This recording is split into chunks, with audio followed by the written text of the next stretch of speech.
What up, players? This is Ken, and we're here for an exciting video. Decided to talk about ASA failover today. Why? I don't know. Who knows? Like I said, this is random.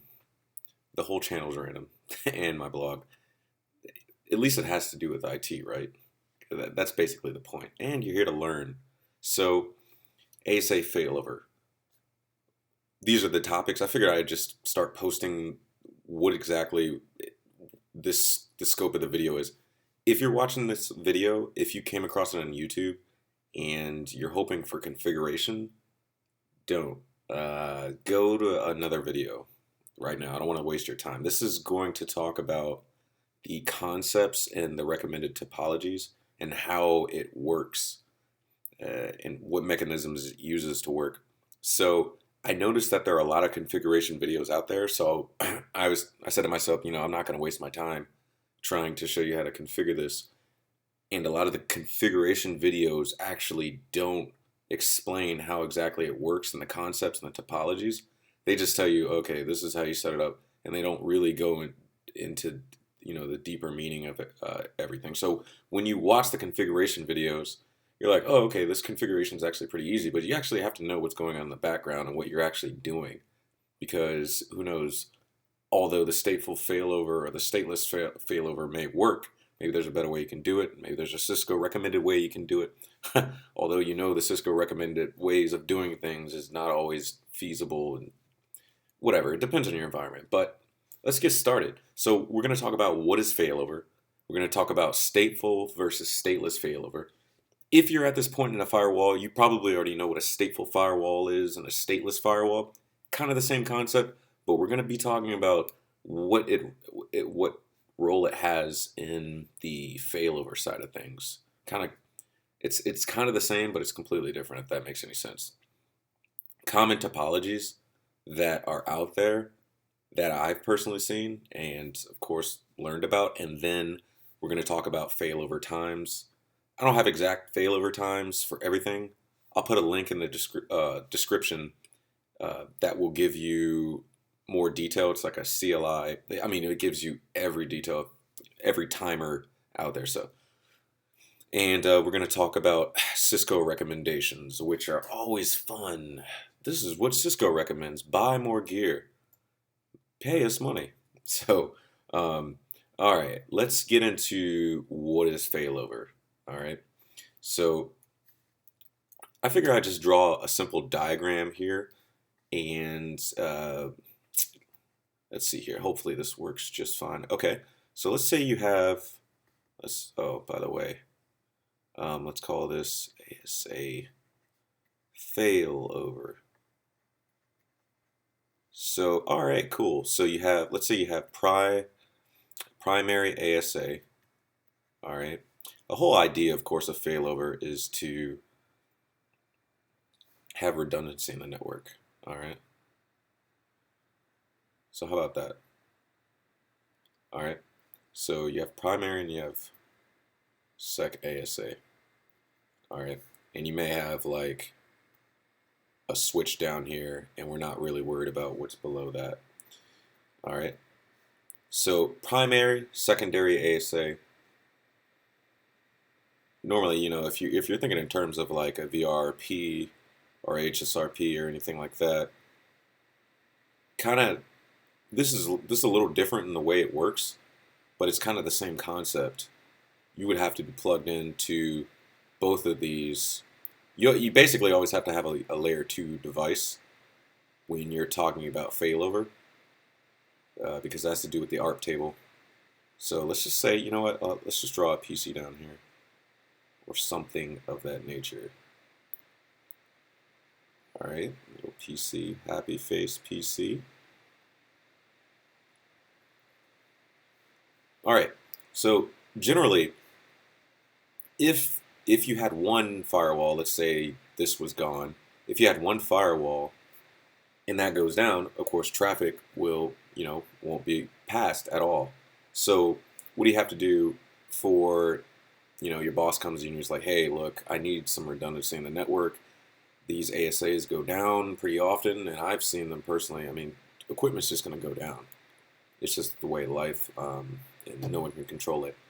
It's like, hey, boss, CIO, I recommend getting 2 ASAs, and then we can put in a failover cluster, or failover pair.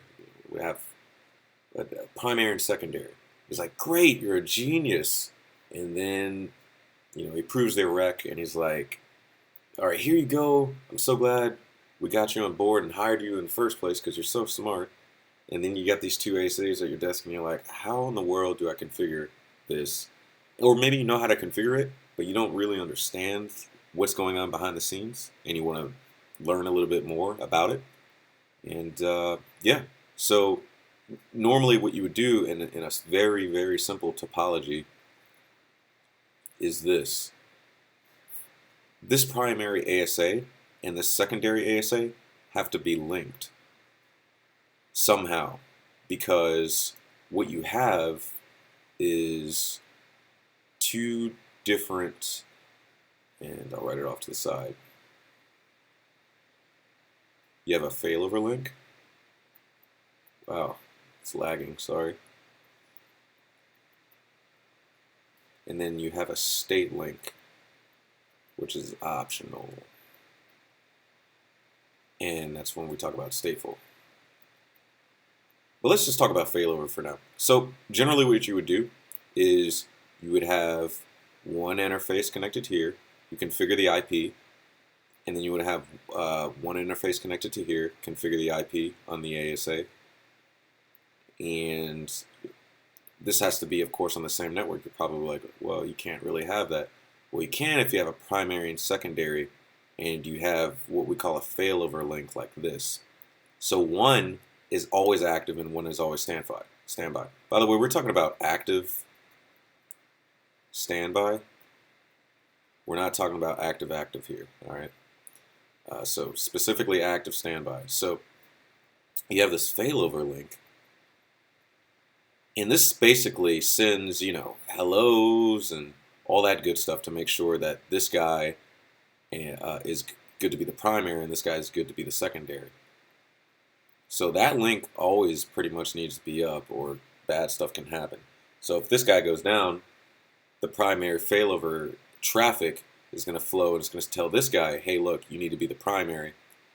It gives this guy what we call the primary virtual MAC address. So it's pretty cool, actually. It's a little bit different than other redundancy protocols you may have seen. So as far as the virtual MAC address goes, it's actually the same on both devices.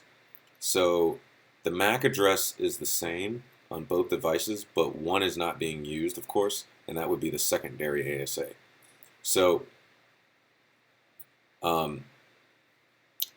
actually, this one will have he won't necessarily have the same one, but when he assumes the role of primary, like if this guy goes down, once he assumes the role of primary, basically everything transfers over to here. And this guy gets the active virtual MAC, and he also gets the active, the whatever the primary IP is. Because on both, you configure the same primary and standby IPs on both. So why am I digging so deep into this? Well, normally on some kind of, especially with Windows Server stuff, you send stuff like, this guy's got a ARP table, right? Normally, the MAC to IP mapping would need to be changed with a gratuitous ARP. I'm sorry if this is I just don't have enough room. Called a GRARP. This is what I call it. Wait, that's totally wrong. This is wrong. GARP. All right, gratuitous ARP. So gratuitous ARP, from the whatever redundant, node. Let's just say it's a server or whatever. Normally, it would say, or it could even be a router, but it can send saying, "Hey, look, my MAC address is changing, so I'm going to update your ARP table to match that MAC that information, that MAC to IP mapping." So this is used a lot and it's usually pretty seamless, but it also causes disruption from what I've read.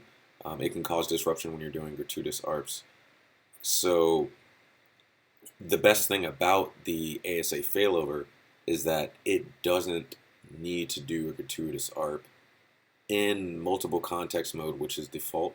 You can actually set your own virtual MAC address, which is crazy if you wanted to. I'm not really sure the use case for that, but it's there, that functionality. But by default, normally you wouldn't, your ASAs don't send out gratuitous ARPs back to the switch. So the switch, basically I'm saying this to say this. This is my point. You don't need to change nothing really changes in the network topology as far as the ARP table, which is great because then you have, faster convergence, and you're not supposed to really see a disruption if you're, you'll see a disruption if you're in stateless mode, and we'll talk about that as well. So hopefully you guys got that. I know I'm going a little fast, but there's actually a lot to cover, and I don't have that much time, and I don't want to make that video that long. So on that stateless, okay, so stateful, that was stateless, assuming that was stateless. All right, so stateful, what you have is you have a failover link, and then you have this stateless link. So let's say this is your switch. All right. And then you got your firewall. Then you got your firewall. Firewall 1. Firewall 2. So basically what you would have is like, let's just say these are your network 1. And then you'll have a cable for failover. And this is only failover information. All right, so Cisco actually recommends that you do not put the failover link on the same switch as your data. So how realistic that is, I don't know, and I guess more for redundancy, but it's expensive to do that. All right, and then you have a state link. All right, and then of course you have the same thing going over to the other firewall. So we're all about redundancy here. Net 1, failover, and then state. All right, so the state link is pretty cool. Actually, the state link. So you have your failover link that tells you, the health of each firewall, which is fine. The problem is that when you have a bunch of traffic going into the switch, into this firewall, and it dies. It just dies, right? What happens is all your sessions get cut off, right? I mean, this could be anywhere from routing updates, the state of the TCP handshake, all of that information is going to be lost, and you have a slight disruption in traffic. So if you have a state link, which like I said is optional, it will actually send all of the stateful information and replicate it over to firewall 2 constantly, even when this is working. That's the whole point. When this is working, it's still replicating all the state information. So basically, this is not getting the entire packet, but it's getting information like routing updates, the state that the actual packet's in, UDP ports, TCP ports. So a lot of traffic's actually going through there. And it keeps basically a database of it. So in the event that firewall 1 fails, firewall 2 say, hey, I already have all this information. Direct that traffic towards me, which the switch will take care of, because remember, layer 2 will take care of all of that MAC to IP. And since this has the same virtual MAC address on it, it's going to be all good. And so no one's even going to notice this. So now that all the traffic's going to firewall 2 is like, I already know about all this. I know where everything's going. It doesn't get all information, but it gets most. There's an exhaustive list on Cisco's website. And like I said, I'll put the link in the below, the description area. But it's pretty cool, right? So if you can keep the state of the sessions on both firewalls, then you won't have a disruption whatsoever. So very awesome stuff. And let's kind of talk about some common topologies. Um, what I just drew was actually some common topologies, believe it or not. So um, what you'll see a lot is you'll have,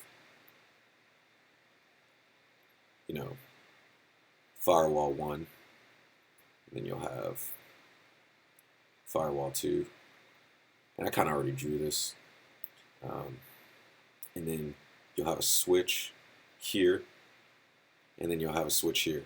And this is kind of what's recommended by Cisco here, and it's also, let's say pretty common. Most of the time, though, you'll see the failover link actually on the same switch.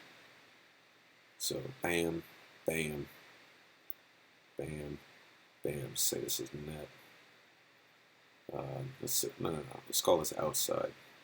For your outside link, side, and then in. That's your in link. So you have this. All right. So and then this is failover. All right. So basically, you have your switch 2 separated out to the fail links. This is what Cisco recommends, and I guess it's basically for redundancy, so you don't have the fail link on the same as your where all your data is traversing. So it's up to you whether or not you want to do that. You can also put things into VLANs, which is pretty cool.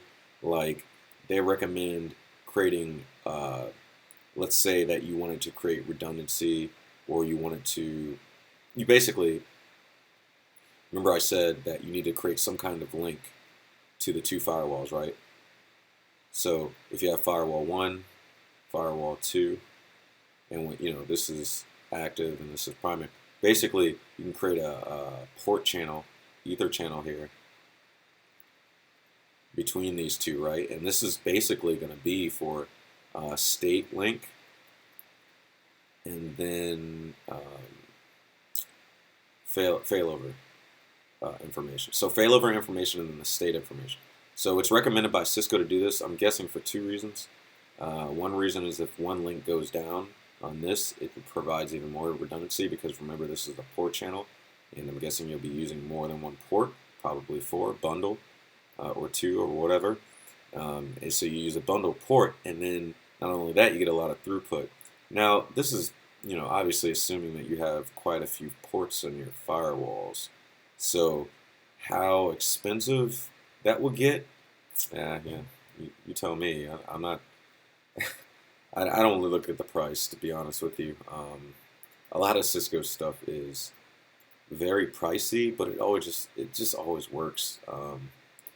So let me create another.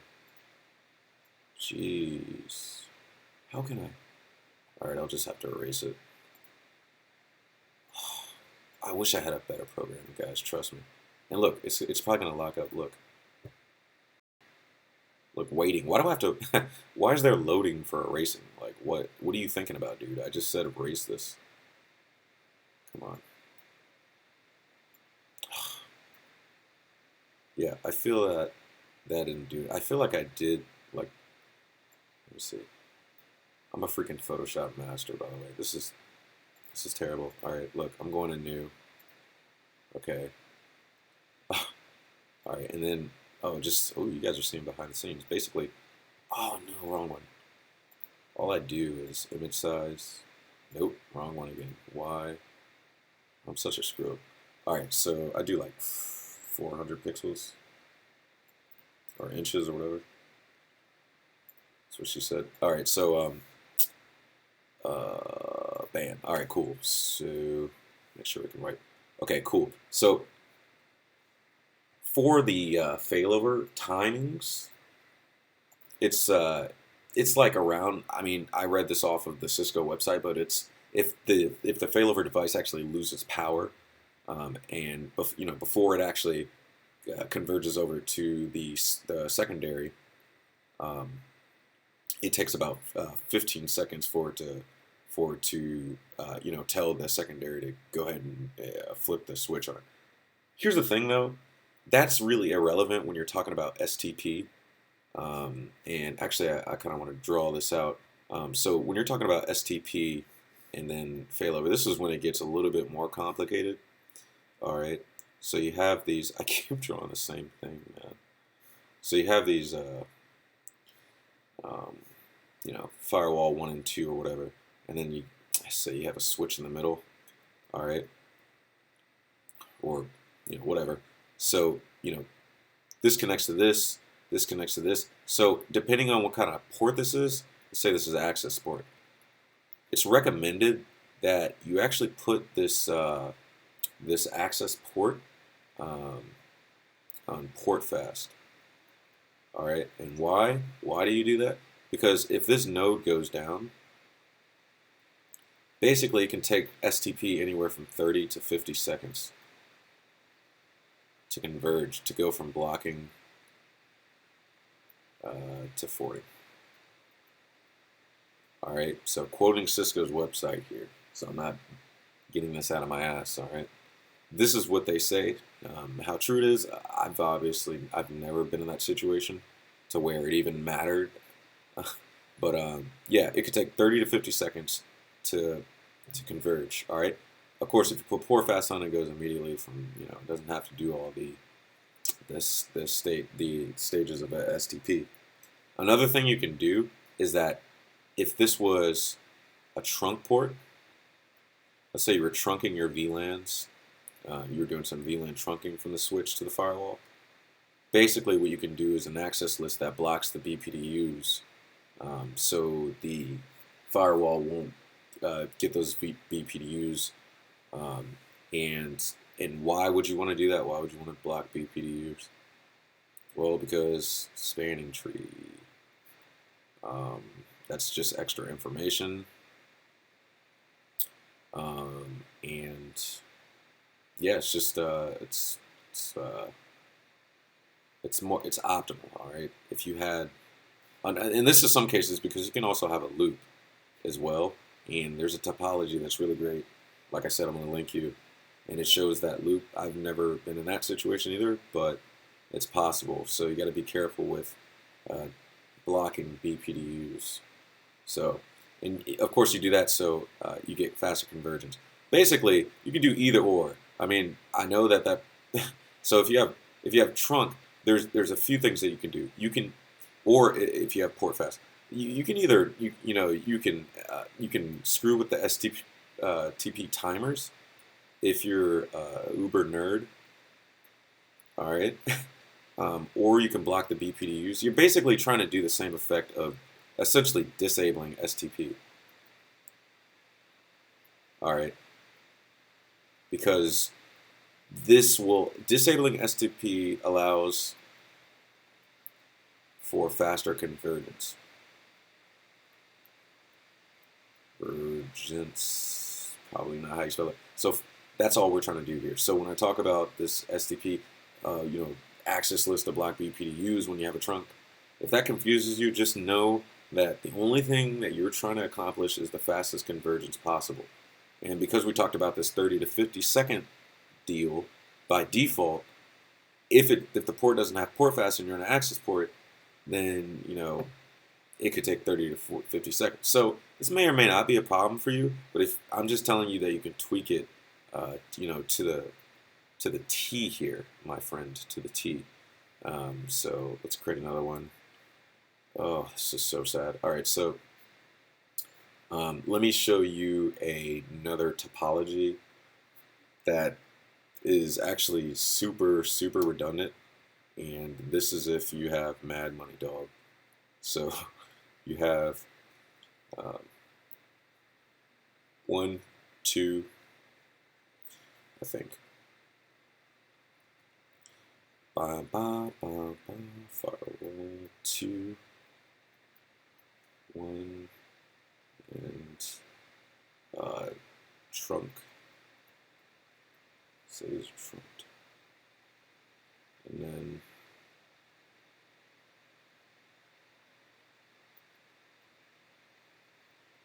all right.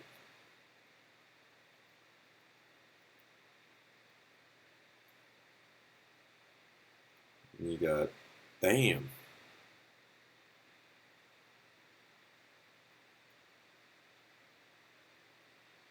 All right.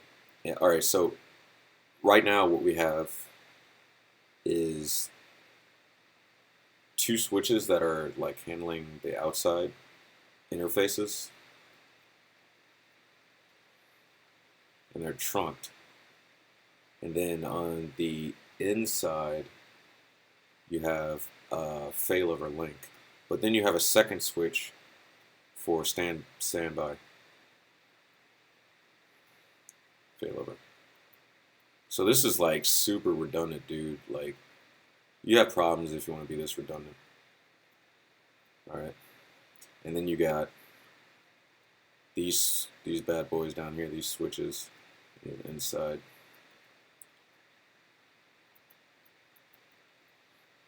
And this is trunked. And this goes up to firewall. All right, I know this looks terrible.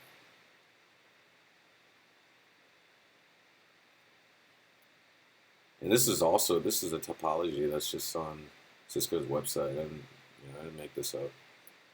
So, all right. So basically, I drew this to tell you we won't go too much into it, but you can kind of see how redundant this can be. I mean, there's a switch.